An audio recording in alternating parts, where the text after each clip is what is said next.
Good morning students. Good morning sir. देखो, last lecture में हम लोग फर्स्ट ऑर्डर की इंटीग्रेटेड रेट लॉ इक्वेशन, उसके ग्राफ, और हमने ये भी देखा जहां पर सब time integrated rate law equation log की फॉर्म में हो, एक्सपोनेंशियल फॉर्म में हो, या फिर 2 रेज टू पावर n की फॉर्म में हो। 2 रेज टू पावर n खासकर तब यूज होगा जब n इंटीग्रल वैल्यू हो। वैसे n is equal to n naught 2 raise to power n में n की वैल्यू हाफ भी आती है, यानी कि अगर 10 डेज हाफ लाइफ पीरियड है, 10 डेज हाफ लाइफ पीरियड है, लेकिन टाइम आपका 5 डेज ही हुआ डिके होते, तो n की वैल्यू हाफ आ जाएगी। Total time divide by half life time is equal to n number of half lives.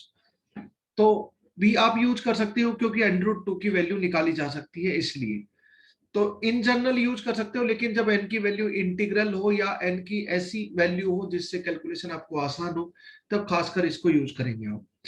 अगर यहाँ पर W है तो यहाँ पे W नोट इनिशियल मटेरियल का वेट, यहाँ पर अगर स्मॉल n है तो यहाँ पे n नोट मोल इनिशियल कितने रेडियो एक्टिव मटेरियल के डिवाइड बाई 2, यहाँ पे एक्टिविटी है तो initial activity divide by 2 raise, यानी कि n बाई n नोट का ratio, w by w naught का ratio, small n by small n naught का रेशियो। एक्टिविटी या रेट ऑफ डिके तो किसी भी टाइम पे अलग अलग होता है, टाइम के साथ चेंज होता है, एक्सपोनेंशियली डिक्रीज होता है। n w small n and rate of decay activity, all of these decreases exponentially with time। Time के साथ देखें तो सबके सब एक्सपोनेंशियली इंक्रीज होते हैं, चाहे n हो, w हो, रेडियो एक्टिव मटेरियल का मोल हो, एक्टिविटी हो या रेट ऑफ डिके हो, all of this decreases exponentially with time. अगर टाइम के साथ अगर हम बात करें तो ठीक है। तो जैसा हो वैसा आप रेशियो चेंज कर लें, नॉट ए प्रॉब्लम। रेशियो आप चेंज कर सकते हैं।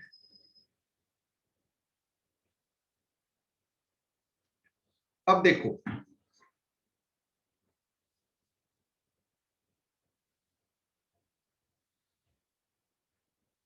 Half life period, mean life period, उनके रिलेशन हम लोगों ने देखे। उनको हम और भी तरीके से, अब मैं नेक्स्ट टर्म डिस्कस करता हूं, फिर we will further discuss about different things together। specific activity, specific activity, specific word आता है जहां पे पर यूनिट मास हो, स्पेसिफिक वर्ड आता है जहां पे पर यूनिट मास हो। तो स्पेसिफिक एक्टिविटी को हम कैसे define, specific mass, specific volume, volume per unit mass, जो कि डेंसिटी का रेसिप्रोकल होता है, ठीक है। स्पेसिफिक एक्टिविटी, जितना भी अमाउंट है उसकी टोटल एक्टिविटी, क्योंकि amount of radio active, total mass जितने भी उसका, तो टोटल मास लिखो या मास लिखो, कोई एक ही बात है। जितने भी मास की एक्टिविटी है, क्योंकि मास के अकॉर्डिंगली एक्टिविटी चेंज होती रहती है, क्योंकि activity is directly proportional to n and n is directly proportional to w, ठीक है। जितने ज्यादा number of radio active atom होंगे उतना ज्यादा मास होगा पर्टिकुलर रेडियो एक्टिव मटेरियल के लिए। तो इसकी यूनिट होगी आपकी डीपीएस, एसआई में बात करें डिसइंटीग्रेशन पर सेकेंड, इसकी यूनिट केजी हो गई। तो स्पेसिफिक एक्टिविटी की एसआई यूनिट क्या होगी, डीपीएस पर केजी, यानी कि डिसइंटीग्रेशन पर सेकेंड पर केजी। पर केजी नहीं, आपको कौन सा, डिसइंटीग्रेशन पर सेकेंड पर ग्राम, मेनली ये यूनिट यूज होगी आपको। ग्राम वाली यूनिट ज्यादातर क्वेश्चन में मिलती है स्पेसिफिक एक्टिविटी की। अब इस स्पेसिफिक एक्टिविटी को मैं थोड़े दूसरे टर्म में कन्वर्ट करता हूं, जो आप न्यूमेरिकल में डेटा दिया हुआ होता है। एक तो यही है स्पेसिफिक एक्टिविटी, एक्टिविटी पर यूनिट मास। सर प्रीवियस पेज निकाल दो। स्पेसिफिक एक्टिविटी हो गई, ओके।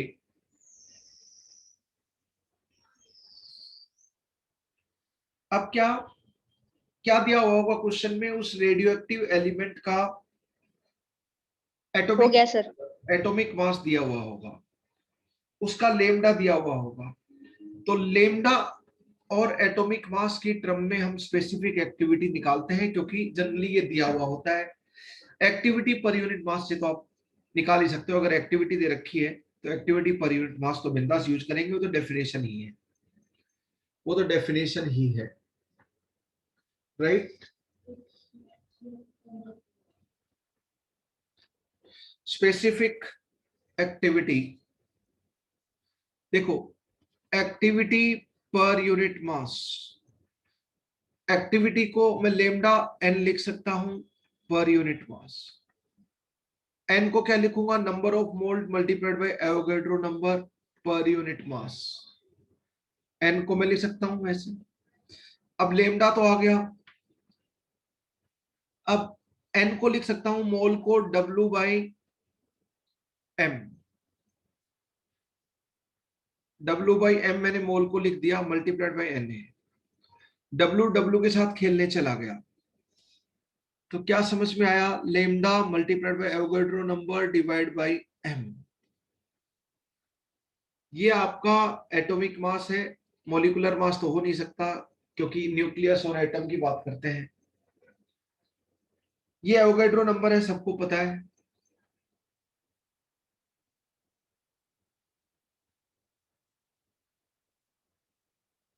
लेमडा डिके कांस्टेंट और डिसइंटीग्रेशन कांस्टेंट है। तो स्पेसिफिक एक्टिविटी के दो फॉर्मूलाज आपको न्यूमेरिकल में काम आएंगे। एक, जब एक्टिविटी दे रखी है तो एक्टिविटी पर यूनिट मास, वो तो डेफिनेशन ही है।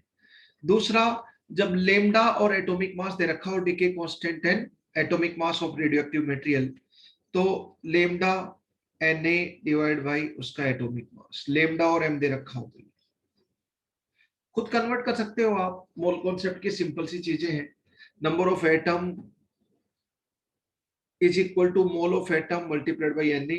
अगर नंबर ऑफ रेडियो एटम है तो mole of radio atom multiplied by N A कर दोगे इधर। अब देखो, क्या ये एक्सटेंसिव प्रॉपर्टी है इंटेंसिव? जहां स्पेसिफिक और मोलर वर्ड आ जाता है वो इंटेंसिव प्रॉपर्टी हो जाती है। एक्टिविटी एक्सटेंसिव है क्योंकि क्वांटिटी डिपेंडेंट है, डायरेक्टली प्रोपोर्शनल टू वेट है, directly proportional to number of atom है, रेडियो एटम, तो एक्सटेंसिव तो होगी। ये एक्सटेंसिव प्रॉपर्टी है। मास तो ऑब्वियसली एक्सटेंसिव प्रॉपर्टी है। Extensive by extensive is intensive, तो ये इंटेंसिव प्रॉपर्टी है थर्मोडायनेमिक पॉइंट ऑफ व्यू से देखें तो। यहां पे देखो, lambda quantity of radio material के ऊपर डिपेंड नहीं करती, क्वालिटी और nature of radio active isotope और मटेरियल के ऊपर डिपेंड करती है। एम क्वांटिटी के ऊपर डिपेंड नहीं करती, एम है ही मोलर मास, जहां मोलर और स्पेसिफिक वर्ड आ जाता है वो इंटेंसिव प्रॉपर्टी हो जाती है। वैसे ही आप बिंदास सोच सकते हो। स्पेसिफिक वर्ड कहां पर आता है, जहां पे पर यूनिट मास हो। स्पेसिफिक हीट कैपेसिटी पर यूनिट मास, specific volume volume per unit मास। सरफेस केमिस्ट्री में स्पेसिफिक सरफेस एरिया तो total surface area divide by total mass. Specific charge atomic structure में यूज किया था, चार्ज पर यूनिट मास।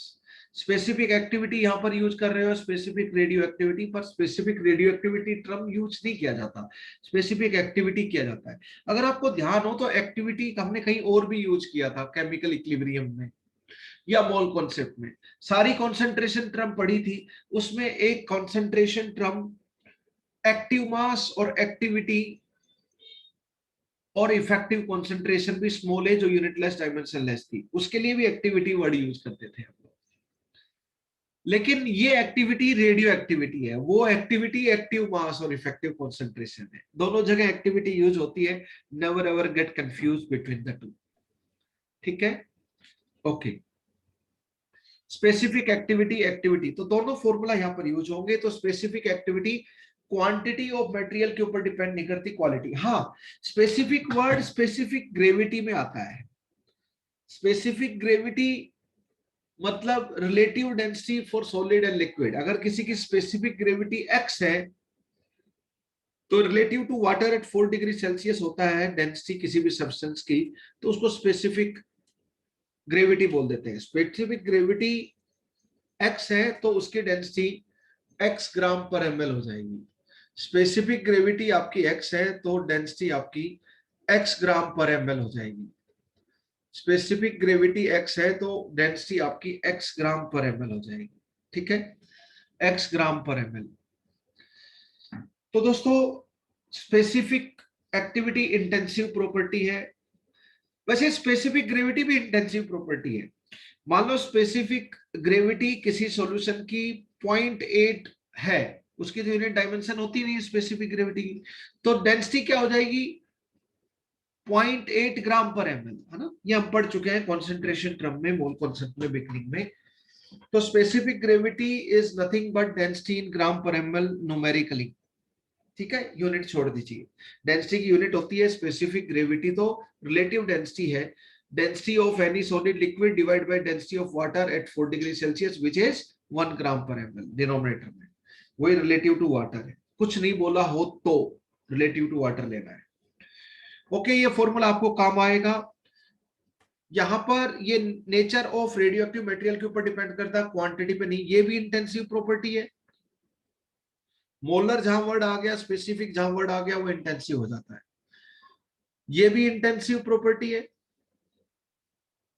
Mean half life, mean life, half life, T 75%, T 90%, T 99%, first order में सब initial quantity, initial concentration से independent होते हैं, तो वो इंटेंसिव प्रॉपर्टी है। यस और no?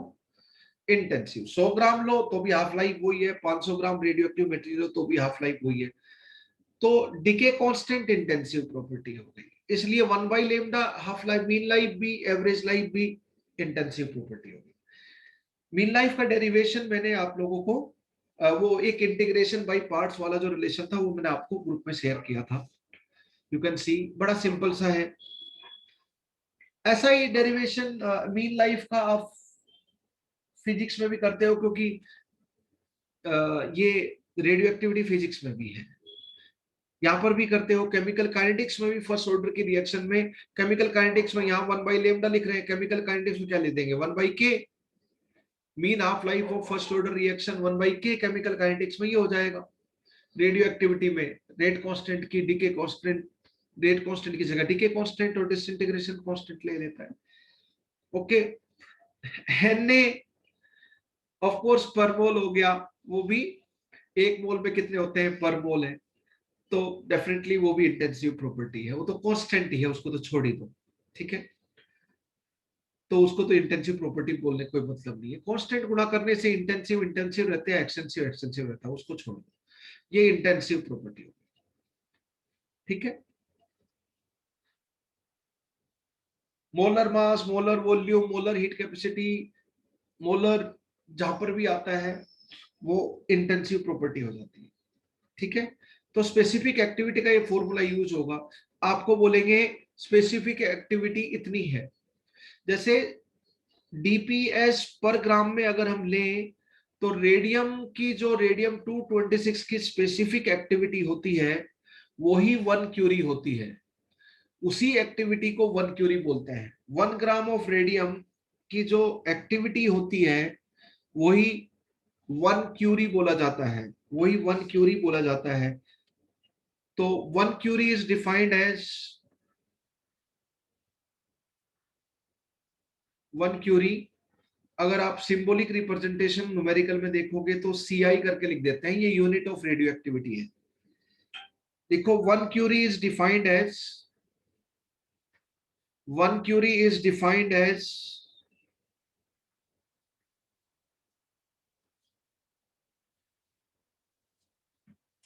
activity of 1 gram of radium, activity of 1 gram of radium, activity of 1 gram of radium 226,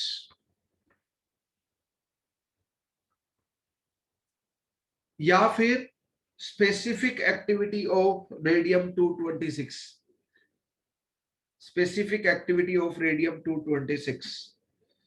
तो 1 क्यूरी न्यूमेरिकली किसके बराबर होता है 3.7 10^10 dps। Curie is unit of activity, radio activity और rate of decay, whatever you call it. इसका मतलब क्या हुआ कि 1 ग्राम रेडियम 226 ले लें तो उसके 1 सेकंड में उसके एक सेकंड में 3.7 10 डिसइंटीग्रेशन होते हैं। रेडियम के अल्फा डिके करने वाला होता है रेडियम अल्फा डिके करके रेडॉन गैस और हीलियम गैस यानी कि अल्फा पार्टिकल में चला जाता है। हीलियम गैस मतलब ये हमने देखा था, रेडॉन गैस है नोबल गैस। तो इसका मतलब क्या हुआ, स्पेसिफिक एक्टिविटी इसकी 3.7 10 है डीपीएस पर ग्राम। किसकी, वो तो स्पेसिफिक एक्टिविटी बोलेंगे तो पर ग्राम बोलना पड़ेगा ना, या तो सिर्फ रेडियो एक्टिविटी की यूनिट लिख रहा हूं क्यों नहीं, तो मैंने पर ग्राम नहीं लगाया, 3.7 10 है। तो इसका मतलब क्या हुआ, 1 ग्राम रेडियम 226 वाला आइसोटोप ले लें रेडियम का, तो उसमें 3.7 10 अल्फा डिके होंगे 1 सेकंड में। इतने डिसइंटीग्रेशन पर सेकंड होते हैं, इतने अल्फा डिके पर सेकंड होते हैं, क्योंकि अल्फा एमिटर है वो। ठीक है, अब क्यूरी हस्बैंड वाइफ ने रेडियम के बारे में काफी रिसर्च की, और इसलिए रेडियम के रिस्पेक्ट में क्यूरी जो यूनिट है उसको डेडिकेट कर दिया गया। किसी ना किसी के रिस्पेक्ट में करना था तो कर दिया। ठीक, उनको रेडियम से बड़ा प्यार था, रेडियम पे बड़ी रिसर्च की थी। ओके, अब मैं स्पेसिफिक एक्टिविटी डिस्कस कर चुका, तो वो न्यूमेरिकल में काम आएगा। स्पेसिफिक एक्टिविटी के दोनों फॉर्मूलाज, लेमडा और एम दे रखा हो, या एक्टिविटी पर यूनिट मास जब एक्टिविटी की बात कर रखी हो। अब मैं बात करता हूं यूनिट ऑफ रेडियो एक्टिविटी और unit of rate of decay. कौन कौन सी यूनिट आपको काम आएंगी, यूनिट्स ऑफ रेडियो एक्टिविटी पर हम एक्टिविटी ही बोलेंगे, यूनिट ऑफ एक्टिविटी और रेट ऑफ डिके एक ही बात है। एक्टिविटी मतलब radio activity. 1 becquerel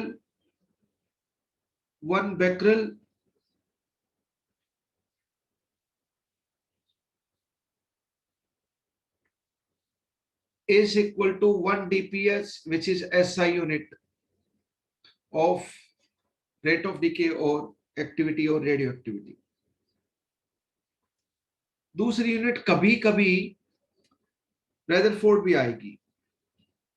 1 Rutherford is 1 million DPS. DPS क्या है यहाँ पर, दिल्ली पब्लिक स्कूल नहीं, डीपीएस है डिके पर सेकेंड और डिसइंटीग्रेशन पर second. Commonly disintegration word use करते हैं यहाँ यूनिट। इतने डिके हुए, वो काउंट बताता है डिके का। अगर 10⁻6 डीपीएस है तो मतलब 1 सेकेंड में 1 मिलियन डिके हुए हैं। अल्फा एमीटर है तो अल्फा डिके, बीटा एमीटर है तो बीटा डिके, लाइक दैट, है ना। जो भी टाइप ऑफ डिके है, टाइप ऑफ डिके आप पढ़ चुके हो। 1 रेदरफोर्ड, ठीक है, ये क्या हो गया,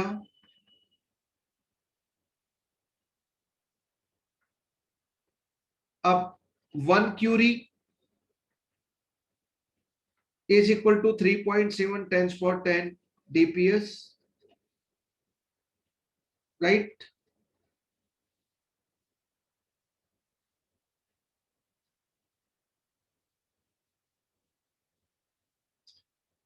तो ये रिलेशन 3 आप ध्यान रखें। एक बार आईआईटी वालों ने ना सोडियम 24 ब्लड में, हम लोग ब्लड के थ्रू बॉडी में पास करते हैं,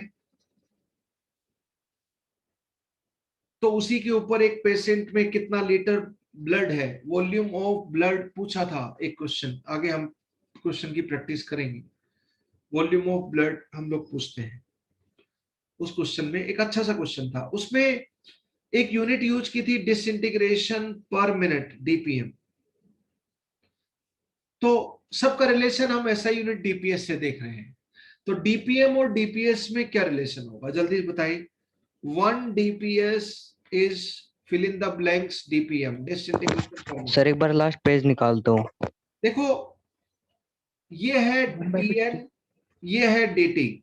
डीएन है नंबर ऑफ डिके, यही होता है एक्टिविटी और रेट ऑफ डिके, है ना, इसी की यूनिट देख रहे हैं।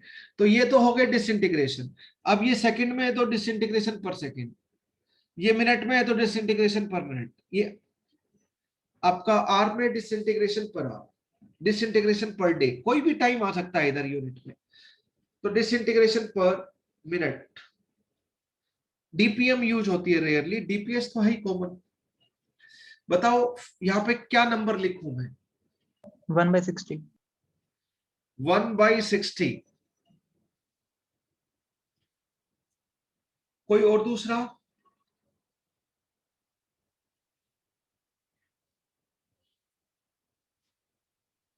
पलक बताओ।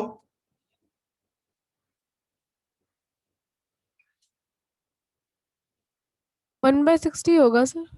अच्छा जी, 1/60। दिव्यांशु? 1/60. आयुष? सर 1/60. कशिश?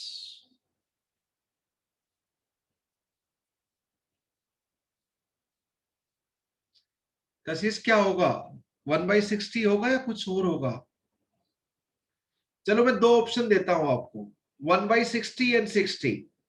सर 60। 60. बड़ी समझदार है।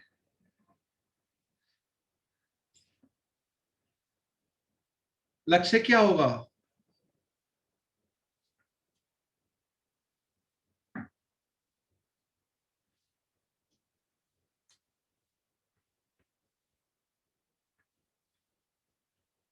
क्या ये सही है? Yes sir. What happened यार?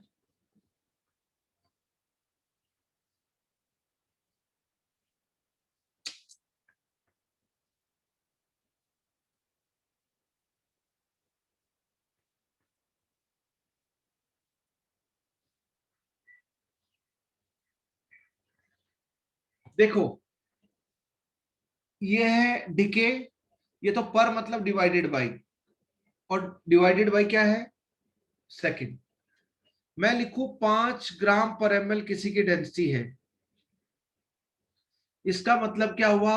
5 ग्राम डिवाइडेड बाई पर ml मतलब 1 ml, पर पार्टिकल मतलब 1 पार्टिकल के रिस्पेक्ट में देखो डिनोमिनेटर में, यही होता है और क्या। यूनिट की कदर करो, जरूरी है। तो इसका मतलब क्या हुआ?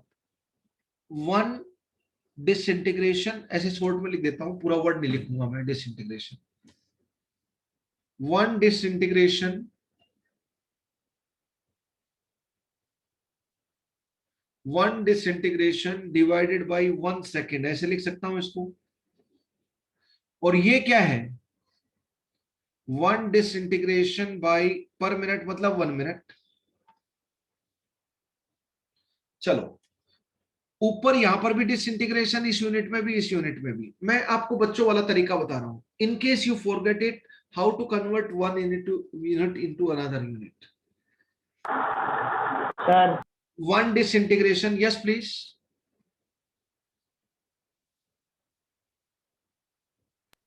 सर अरविंद वेटिंग रूम में।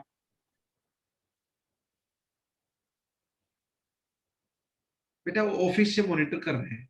1 डिसइंटीग्रेशन पर सेकेंड अगर हम बात करें तो देखो 1 डिसइंटीग्रेशन डिवाइडेड बाय, हम इसको क्या 1 सेकेंड में कितनी मिनट लिखें, ये बात तो सबको पसंद आती है। अब ये 60 मार्कर पलटी मार्कर ऊपर चला जाएगा, तो मैं लिख सकता हूं डिसइंटीग्रेशन बाय 1 मिनट, तो लिख सकता हूं अपनी खुशी के लिए, और यहां पर भी 1 लिख सकता हूं। यही क्या आ गया? डीपीएम आ गया। अरे भाई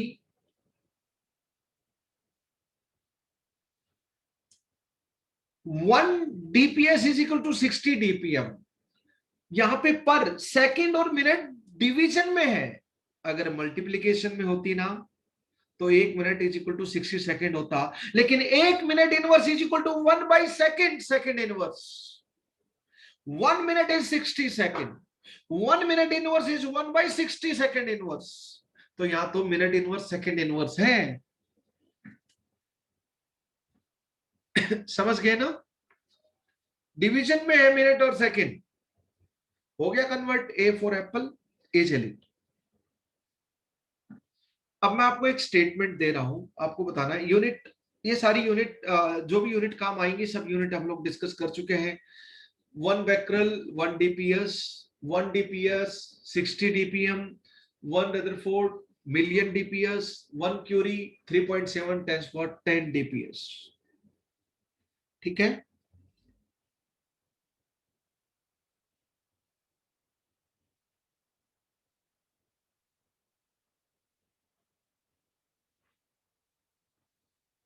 अब देखो आगे चलते हैं। मैं आपको एक स्टेटमेंट देता हूं, आपको बताना है, वो सब चीजें तो है ही। मैं आपको बोलूंगा T75% is twice of T50%, हाँ फर्स्ट ऑर्डर में पढ़ चुके हैं। T99.9% इज जहां ऑलमोस्ट खत्म हो जाता है radio active material, is 10 times T50% only for first order. तो रेडियो एक्टिव डीके में ऐसा होगा, है ना। अब मैं आपसे एक चीज पूछ रहा हूं, वही जब टाइम की बात की जाए तो इंटीग्रेटेड रेट इक्वेशन आप लोग बिंदास यूज कर लेंगे, टाइम की बात की जाए तो।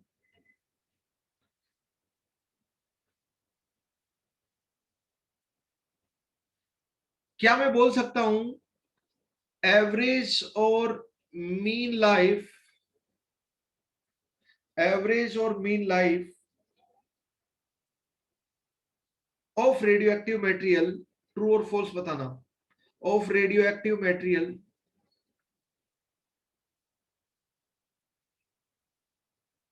is time period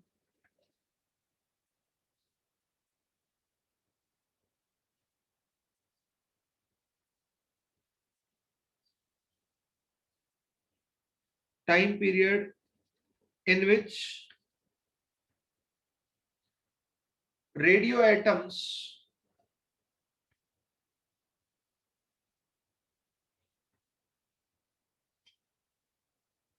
decay to 1 by E और 37%। 1 by E, E की वैल्यू क्या होती है, E की वैल्यू बताओ मैथ वाले स्टूडेंट, E की वैल्यू 2.303 2.303 है। ये क्या बोल रहे हो यार, 110 by E बता दिया मैंने, 2.7।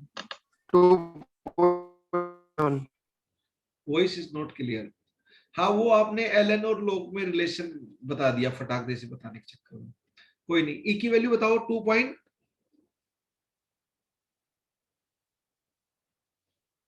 बोलो बोलो जल्दी बोलो, रोहन बताओ E की वैल्यू। 1.8। ठीक है, परफेक्ट, यानी कि ग्रेटर देन 1 तो होता है यार E की वैल्यू, है ना। बस इतने से कई बार काम हो जाता है हमारा, लोग वो लेते टाइम। तो 1 बाई E और थर्ड पर पूरी वैल्यू याद होनी चाहिए, कांस्टेंट है E। अच्छा ये वो E नहीं है जो फिजिक्स में इलेक्ट्रोस्टैटिक्स में यूज करते हो, E is charge on electron 1.602 10⁻⁻19 coulomb या 4.8 10⁻⁻10 ESU, वो E नहीं है ये, है ना। ये E वो मैथमेटिक्स वाला है, base E, log base, natural log में जो बेस लेते हैं लॉगरिथम का, ठीक है। 1 बाई E और परसेंटेज की टर्म में बोले तो फ्रैक्शन की टर्म में ये हो गया, और परसेंटेज की टर्म में ये हो गया 1 बाई B मल्टीप्लाइड बाई 100 की वैल्यू 36 पॉइंट समथिंग 37 लिख देते हैं हम, ऑफ इट्स इनिशियल मतलब radio active atoms, radio active atoms जितने भी थे उनकी जो इनिशियल वैल्यू है, यानी कि N not of its initial value, radio active atoms की का वेट ले लो वो 1 बाई E टाइम हो गया है, नंबर ऑफ एटम ले लो वो भी 1 बाई E टाइम हो गया। तो इस टाइम पे N की वैल्यू कब हो गई, N की वैल्यू हो गई N not by E, weight की वैल्यू हो गई W नॉट बाई E। तो जिस टाइम पे W नॉट से घट के W नॉट बाई E हो जाएगी, N नॉट से घट के N नॉट बाई E हो जाएगी, जितने टाइम पीरियड में ऐसा होगा वही टाइम पीरियड को हम लोग बोल सकते हैं, बाय डेफिनेशन नहीं पर मैथमेटिकली बोल सकते हैं, उसी को ही हम लोग मीन लाइफ बोलेंगे। ट्रू और फॉल्स, इसी को ही हम बोलेंगे N not multiplied by 36 point something, 37 बोल देता हूं रफली, ये अप्रोक्सीमेटली है। दोनों चीज एक ही है, both are same, both are same. तो आप तो ई टाइम ले लो ना, बताओ ट्रू और फॉल्स।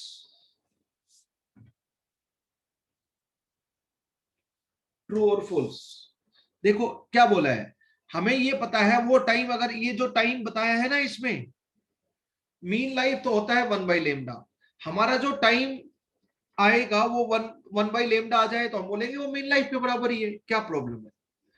तो टी क्या होता है, जब टाइम बाद आ जाए integrated rate law equation use करते हैं बिंदास, n is equal to 1/λ n note by n। जिस टाइम पे, कौन सा टाइम बोला है, हमारा टाइम बोला है जब n की वैल्यू n नोट बाई ई रह जाए 37% रह जाए, तो यहां पे चिपका दो तो वो टाइम आ जाएगा। कौन सा टाइम है वो, 1/λ। ये नेचुरल लॉग है, कॉमन लॉग होता तो आगे यहां पर 1 की जगह पर 2.303 और आ जाता। ये नेचुरल लॉग है, ये एन नोट हो गया, ये एन नोट बाई ई पलटी मारकर ऊपर चला गया, एन नोट के साथ खेलने चला गया। बताओ 1/λ ln e क्या होता है, log ई, ये चीज यही हो गई है ना, this is equal to 1, log की प्रॉपर्टी आप जानते हो। तो 1/λ, ये टाइम क्या हुआ 1/λ के बारे में बराबर में, और वही क्या है, टाउ है, वही मीन लाइफ है। तो स्टेटमेंट बिल्कुल करेक्ट है, ये स्टेटमेंट नहीं, ये नोट है, ठीक है। तो जो बेसिक डेफिनेशन है एवरेज लाइफ, मीन लाइफ की, total life of all the radio active atoms divided by total number of radio active atoms, वो 1/λ आता है आपका, डायरेक्टली ध्यान रखना है आपको ऑब्वियसली क्वेश्चन के लिए। तो सर हाँ, यस सर आपने सबसे पहले तो n equal to n not upon 2 की पावर n लिखा था, अब n नॉट अपॉन ये लिखा है। मेरी मनमर्जी, मैं कुछ भी लिखूं। देखो भाई, वो अलग सिचुएशन में लिखा था, ये अलग सिचुएशन में लिखा है दोस्त। ये तो मैंने एक केस लिया, n की जगह पर क्या हो सकता है, n नोट भी हो सकता है t इज इक्वल टू 0 पे, n/2 भी हो सकता है हाफ लाइफ पीरियड के बाद, n नोट बाई 4 भी हो सकता है 2 हाफ लाइफ पीरियड के बाद 2 की पावर 2, n नोट बाई 8 भी 3 हाफ लाइफ के पीरियड के बाद, n नोट बाई ई भी हो सकता है, n नोट बाई 100 भी हो सकता है, n नोट बाई 10,000 भी हो सकता है। अलग अलग टाइम पे होगा n की वैल्यू घटकर n नोट बटे में समथिंग इज ग्रेटर देन 1, अगर डिके हो चुका तो किसी टाइम पे तो n की वैल्यू n नोट बाई ई भी तो होगा। जिस टाइम पे n की वैल्यू घटकर नंबर ऑफ रेडियो एक्टिव जितने भी थे, मान लो 100 थे, तो अब हो गए 100/e। वैसे 100 बहुत कम होते हैं, 100 से कोई एक्सपेरिमेंट नहीं किया जा सकता, एक्सपेरिमेंट करने के लिए कुछ ग्राम तो होना चाहिए। 100 एटम से क्या होगा, ये काउंटर जो होते हैं ना, ये 100 एटम को तो सेंस भी नहीं कर पाएंगे, उनकी रेडियो एक्टिविटी क्या होगी, बहुत कम होते हैं ये सब एटम। ओके, 100 एटम को आपका निकालना मुश्किल है। तो व्हाट आई मीन टू से, तो जिस टाइम पे weight, number of radio active atom या एक्टिविटी इनिशियल वैल्यू की 1/e टाइम हो जाएगी, जितना टाइम लगेगा n नोट से n note by e radio active atom को घटने में, वो टाइम पीरियड 1/λ है, और मीन लाइफ भी 1/λ होती है, तो उसी को ही हम बोल सकते हैं yes, that is nothing but, ये वही टाइम के बराबर है जो कि मीन लाइफ है। तो ये स्टेटमेंट बोल सकते हैं।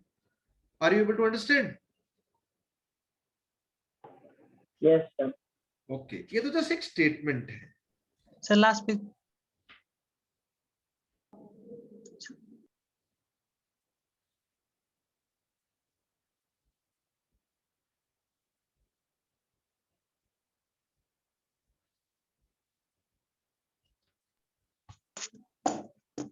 डीके कांस्टेंट, डिसइंटीग्रेशन कांस्टेंट के बारे में मैं थोड़ा डिस्कस कर लेता हूं, लेमडा के बारे में। लेमडा के बारे में जो भी डिस्कस करूंगा वो ऑब्जेक्टिव में स्टेटमेंट की फॉर्म में आते रहते हैं, इसलिए मैं डिस्कशन कर रहा हूं। हालांकि आप खुद समझते हैं सारी चीजें, जो भी पढ़ा है उसी से खुद इंटरप्रेट कर सकते हैं, पर आपके सामने में रखूं ताकि आप फैमिलियर रहो क्वेश्चन करते time. That is the only objective. Sir एक मिनट प्रीवियस पेज निकाल दो। डीके कांस्टेंट और डिसइंटीग्रेशन कांस्टेंट, है ना।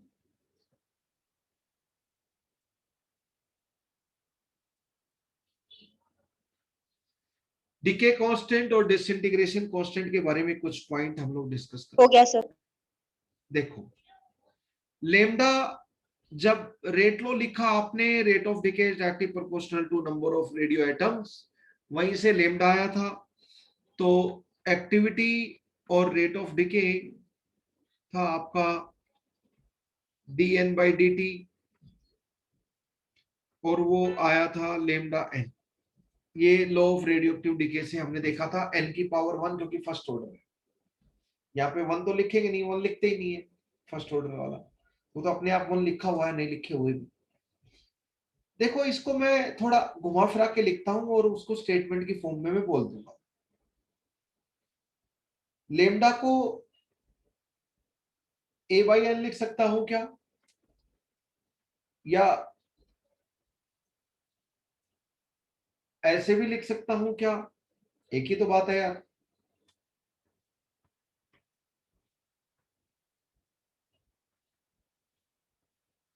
ऐसे भी लिख सकता हूं मैं।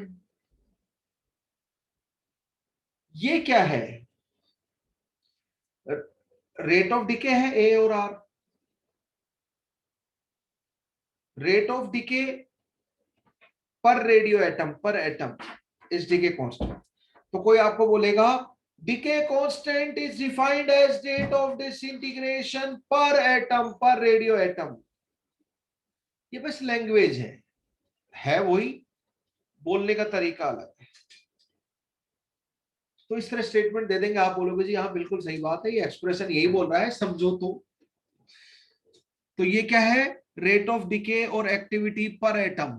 ये एक्टिविटी पर एटम है, ये एक्टिविटी और रेट ऑफ डिके है, ये जितने एटम है उनकी एक्टिविटी है। क्योंकि ये एक्सटेंसिव, ये एक्सटेंसिव, ये इंटेंसिव। यस और no? Extensive by extensive is intensive, ऐसे बोल सकते हैं। अब बताओ, अब इसको जरा समझने की कोशिश करो, क्या था इनका मीनिंग? ये क्या थे? कितने डिके हुए? ये थे, अगर मैं किसी वक्त में बात कर रहा हूं तो रेडियो एटम n है और उसमें डिके होने वाले dn है। यही तो था नंबर ऑफ डिके पर सेकेंड। तो ये डिके थे, ये पर सेकेंड था, और क्या? Rate of decay. तो कितने पार्टिकल डिके हो रहे हैं out of total number of particle?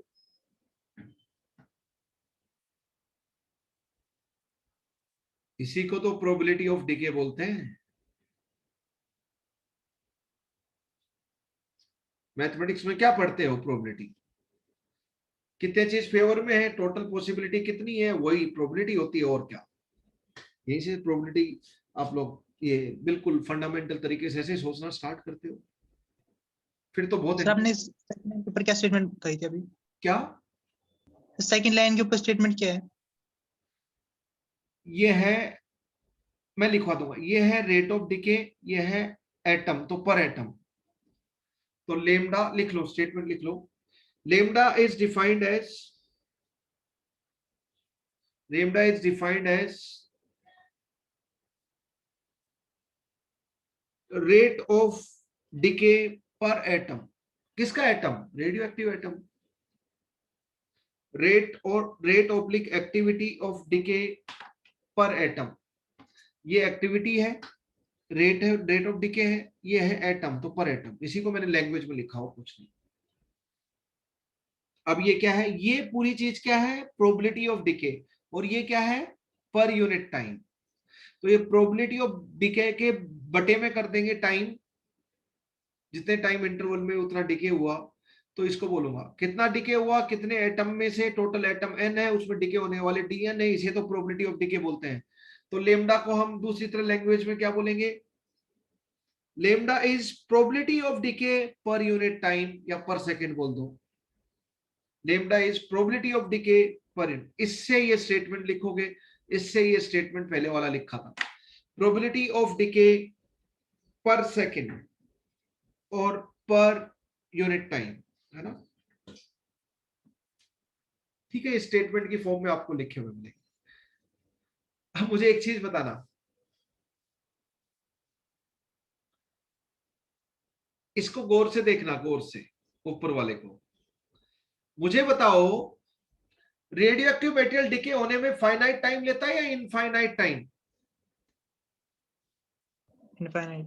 अच्छा, किसी वक्त पे जितने भी रेडियो एक्टिव एटम है वो पूरी तरह डिके होने में तो ज्यादा टाइम लगेगा। एक इंस्टेंट पे जितने भी रेडियो एक्टिव एटम है, ये क्या है, कितने एटम डिके हुए पर टाइम। मेरे पास 1,00,000 एटम है फॉर एग्जांपल, तो पर सेकंड 1,00,000 के 1,00,000 डिके हो सकते हैं क्या? इम्पॉसिबल। ये है पर सेकंड कितने डिके हुए, ये क्या है, उस वक्त पे टोटल कितने हैं, उस वक्त पे 1 सेकंड, जस्ट उस वक्त के बाद जो 1 सेकंड बीती उसमें कितने डिके हुए, ये न्यूमरेटर है। तो 1 सेकंड में कितने डिके हुए वो न्यूमरेटर है, ये टोटल उस वक्त पे कितने प्रेजेंट है वो है। तो क्या मैं बोल सकता हूं बड़े प्यार से कि टोटल जितने भी होंगे उसका कुछ हिस्सा ही 1 सेकंड में डिके होगा, तो न्यूमरेटर पक्का छोटा होगा। जैसे 1,00,000 है और 100 एटम डिके हुए 1 सेकंड में, तो ऊपर 100 हो गया और नीचे 1,00,000 हो गया, तो लेस देन 1 हो गया ना, तो लेम्डा की वैल्यू लेस देन।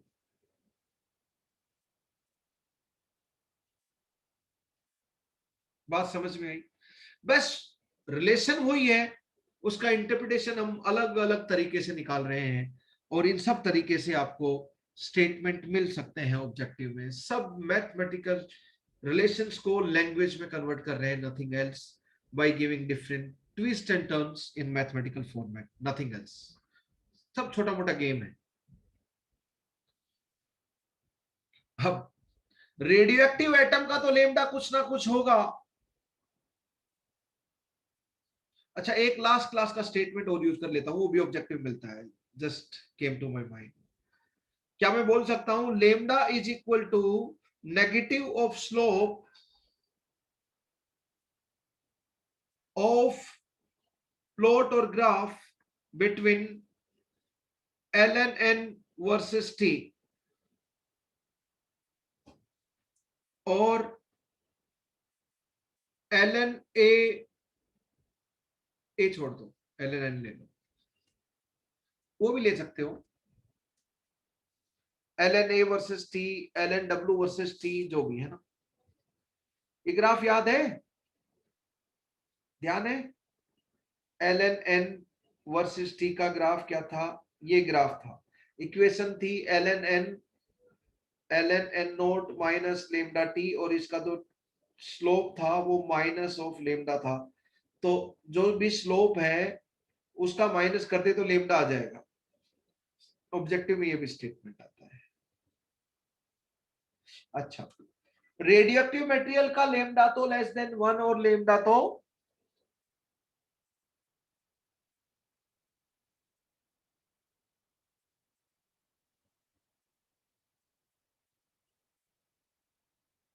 कुछ ना कुछ वैल्यू होगी। लेकिन मैं बोलता हूं non radio active atom, what is lambda, what is lambda of stable nuclei, stable मतलब non radio active, stable isotope 0। देखो, activity is lambda multiplied by n। अब नंबर ऑफ एटम होंगे, कुछ ना कुछ स्टेबल के भी तो होंगे, जैसे कार्बन 12, एक्टिविटी तो उसकी रेडियो एक्टिव नहीं है, तो काहे की एक्टिविटी, तो लेमडा को 0 पुट करो मैथमेटिकली, ताकि ये 0 आ पाए, कुछ ना कुछ एटम तो होंगे होंगे।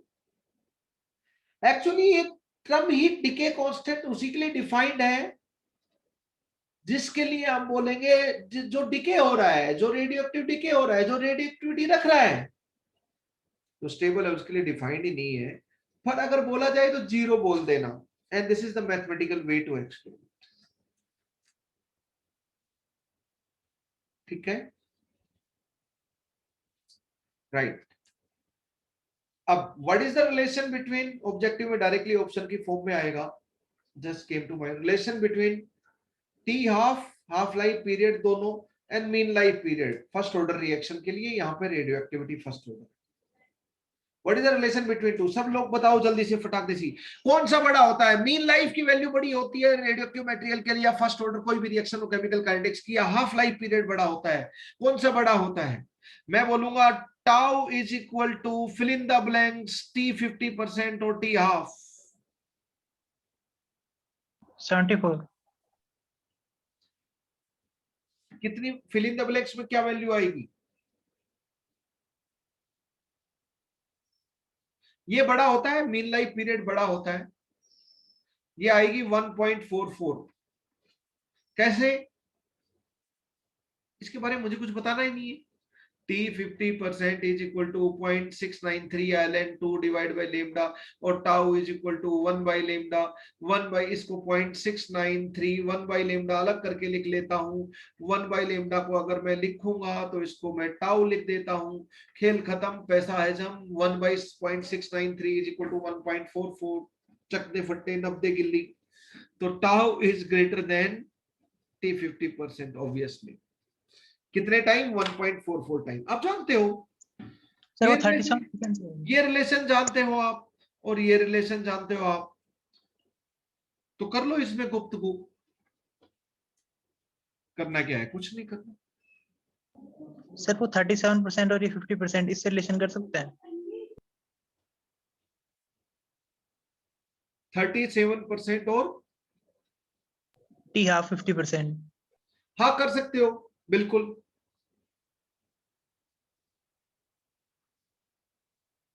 तो सर 37 इंटू 2 74। आगे बोलो, आगे बोलो, आगे क्या बोलना चाहते हो? 74%।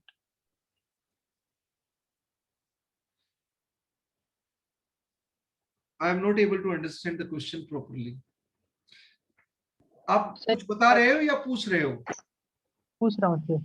हाँ सर ये 37% डिसइंटीग्रेशन पे होता है टाउ, अच्छा, और टी 50% डिसइंटीग्रेशन पे होता है। तो T 50% ज्यादा होना चाहिए T 37% से, ये बोलना चाहते हो ना? Yes sir. एक्चुअल T 50% का मतलब, तो जब 50% रेडियोएक्टिव मटेरियल है, 100 ग्राम था तो 50 ग्राम डिके हो गया। जितना भी टाइम लगा 100 ग्राम से 50 ग्राम होने में, या X रेडियो एटम थे, X/2 डिके हो गए, X/2 रह गए, तो X रेडियो एटम से X/2 रेडियो एटम होने में जितना टाइम ड्यूरेशन लगा, टाइम पीरियड लगा, उसको हाफ लाइफ पीरियड बोले। बिल्कुल सही। लेकिन जो मीन लाइफ मैंने बोला था, वो मैंने बोला था जब 37% रह जाए तो 100 माइनस 37% चला जाए। तो कितना चला जाए? 100 माइनस 37 की वैल्यू कितनी हो गई? 63 पॉइंट समथिंग परसेंट होता है, 63 ले लो एक्चुअल में। तो वो एक्चुअल में T 63 पॉइंट समथिंग परसेंट, 63% है मीन लाइफ, और ये T 50% है। वो मैंने बोला था इतना रह जाए, मैंने ये नहीं बोला था कि इतना डिके हो जाए। वहां पर स्टेटमेंट में 1/e टाइम रह जाए, ना कि 1/e टाइम डिके हो जाए। 1 माइनस 1/e टाइम डिके हो जाए। 100 माइनस 37% डिके हो जाए, तो अल्फा की वैल्यू यहां पर 50% है, परसेंटेज अल्फा, परसेंटेज एसोसिएशन, और वहां पर अल्फा की वैल्यू 63% रहेगी मीन लाइफ। तो 63% में ज्यादा टाइम लगेगा ना यार 50% से। Able to understand? Yes. तो आपने 37% को गलत जगह यूज कर दिया। इश्यू वाज दिस, और कुछ नहीं।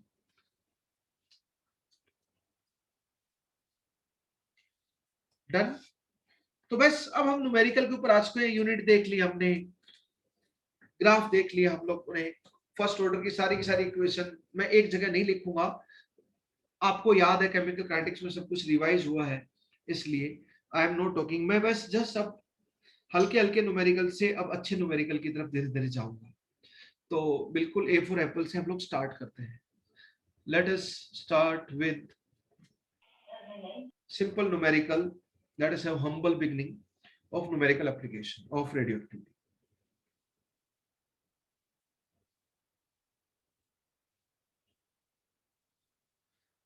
मैं लैंग्वेज में नहीं बोलूंगा, ऐसे बोल देता हूं. For a radioactive material, radioactivity decreases to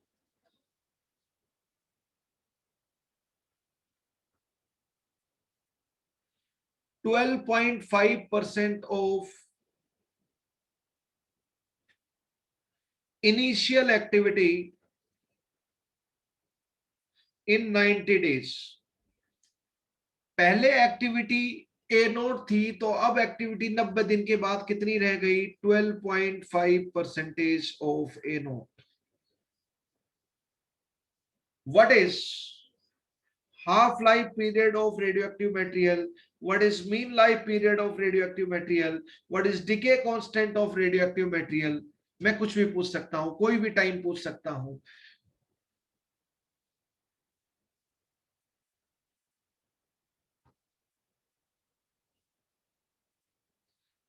twelve 12.5% तो अब एक्टिविटी है. किसी भी टाइम टी पे क्या है? टाइम 0 से टी हुआ तो एक्टिविटी ए नोट से ए नोट का 12.5% रह गया. 80 होती है, कितनी एक्टिविटी रह गई, कितनी एक्टिविटी अब है टी टाइम पे, वो 80 होती है. कितनी एक्टिविटी डिकेड अमाउंट के corresponding है? A naught minus 80 is activity corresponding to amount decayed. कितना बच गया और कितना डिके हो गया, दोनों चीजें अलग अलग है. यहां पे कंफ्यूज मत होना, ये बोला है क्वेश्चन.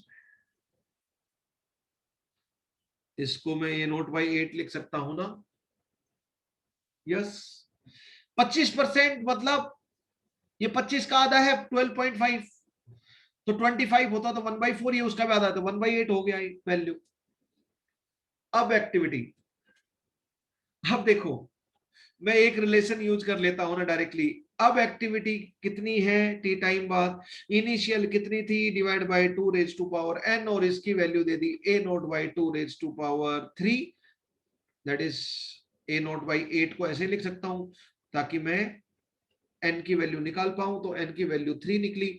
3 हाफ लाइफ हो गई भाई साहब. 90 दिन मतलब 3 half life. Number of half life क्या होता है? टोटल टाइम डिवाइड बाय एक हाफ लाइफ टाइम. तो what is the T half? 30, वो भी डेज में, 30 डेज. पहला क्वेश्चन हो गया. अब टी हाफ आ गया तो लेमडा तो अपने आप आ जाएगा भाई साहब. टी हाफ क्या होता है? 0.693 डिवाइड बाय लेमडा. ये 30 डे पुट करोगे तो ये डे इनवर्स में आ जाएगा. तो बताओ लेमडा क्या आ गया बंधु? लेमडा आ गया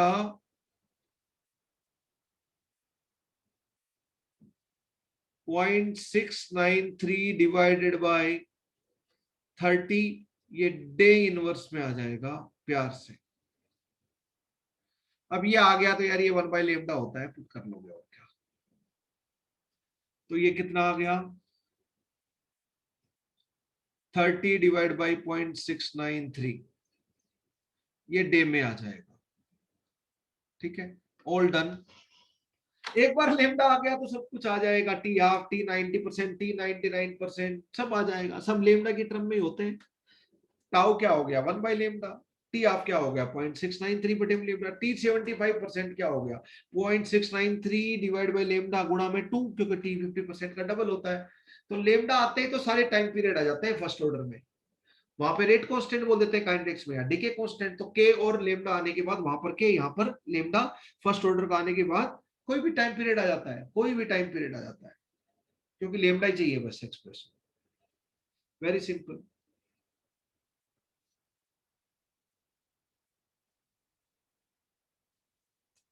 नेक्स्ट क्वेश्चन बताना जरा.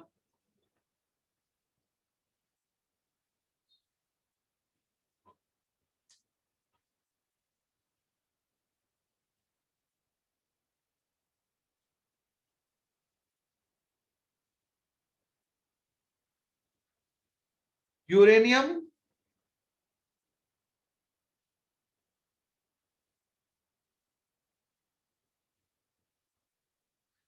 238 डीके होकर लेड 206 में जाता है और इसका जो हाफ लाइफ पीरियड दे रखा है डीके का वो दे रखा है 4.5।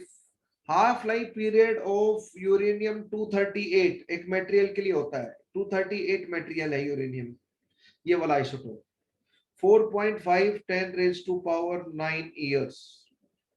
बाप रे बाप, बहुत ज्यादा हाफ लाइफ पीरियड है इसका। तो इतने दिनों में डिके होके आता हो।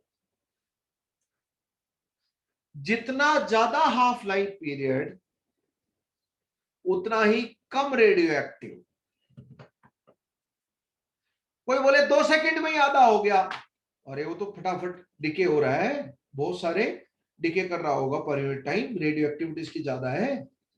बोले किसी का half life period billion year है जैसे यूरेनियम का है, और इतने सालों में वो 100 ग्राम का 50 ग्राम हुआ है, 1-2 सेकंड में हो जाए।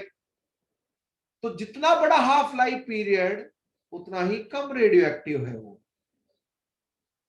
जितना बड़ा हाफ लाइफ पीरियड उतना ही कम रेडियो एक्टिव है। जितना बड़ा हाफ लाइफ पीरियड उतना ही कम रेडियो एक्टिव है वो। ठीक है, इस चीज को ध्यान रखना, हम लोग यूज करेंगे। तो मैं आपको बोलूं, इसके एक एटम से इसका एक एटम होगा डिके होने के बाद, पूरा इसका हाफ लाइफ पीरियड बोला है मैंने यहां से यहां जाने में पूरा। ठीक है, इसमें 8 अल्फा और 6 बीटा पार्टिकल निकलेंगे, बट पूरी इस प्रोसेस में यहां से यहां जाने का हाफ लाइफ पीरियड 4.9 10⁻⁹ ईयर्स। इसके एक एटम से इसका एक एटम बनता है, इस चीज का ध्यान रखना। ठीक है, अरे किसी भी डिके में एक पेरेंट न्यूक्लियस से एक ही तो डॉटर न्यूक्लियस बनता है, 1 से 4 थोड़ी बन रहे हैं। अल्फा डिके ले लो, बीटा डिके ले लो, पॉजिट्रॉन डिके ले लो, कोई भी ले लो, न्यूट्रॉन डिके ले लो, न्यूट्रॉन डिके तो काम आता नहीं है, एक से एक ही बनता है सारी डिके में, है ना। हाँ, हाइपोथेटिकल क्वेश्चन में कुछ भी दिया जा सकता है, वो बात अलग है, पर आगे से नहीं बोला तो वो डिके। ठीक है, अब मान लो जिस दिन रॉक बनी उस टाइम पे सिर्फ यूरेनियम 238 था, कुछ सालों बाद लेड 206 भी आ जाएगा। वक्त जैसे जैसे बीतता चला जाएगा वो रॉक जितनी पुरानी होती चली जाएगी उसमें यूरेनियम 238 कम होता चला जाएगा और लेड का मोल बढ़ते चले जाएंगे, यूरेनियम के मोल कम होते चले जाएंगे। पर ऐसा आज तक नहीं हुआ किसी भी रॉक में यूरेनियम पूरी तरह खत्म हो जाए, because radioactive decay takes infinite time for completion, billion year हो जाए चाहे। होगा, बहुत कम होगा, ना के बराबर होगा। होगा।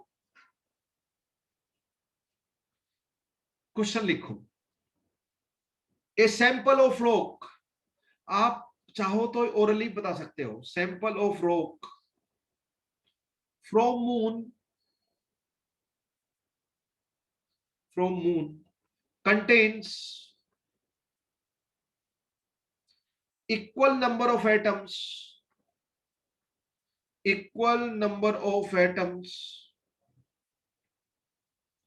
of uranium 238 and lead 206.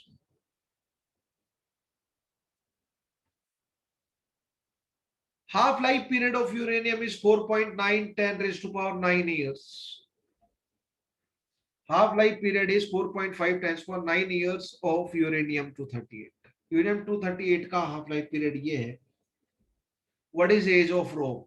कितने सालों पहले वो रॉक बनी होगी, एज ऑफ रॉक बतानी है। हाफ लाइफ का इंस्टेंट ही बता रहे हैं, क्या? ये हाफ लाइफ का इंस्टेंट ही है। हाँ, आंसर ही है T = T, 4.5। 10⁻⁹। Equal number of atom कब होंगे? इसके एक एटम डिके होगा तो इसका एक एटम बनेगा। इसके मान लो स्मॉल एन नोट एटम थे, तो जब इसके एन नोट बाई 2 होंगे तो कैसे होंगे? N not minus x.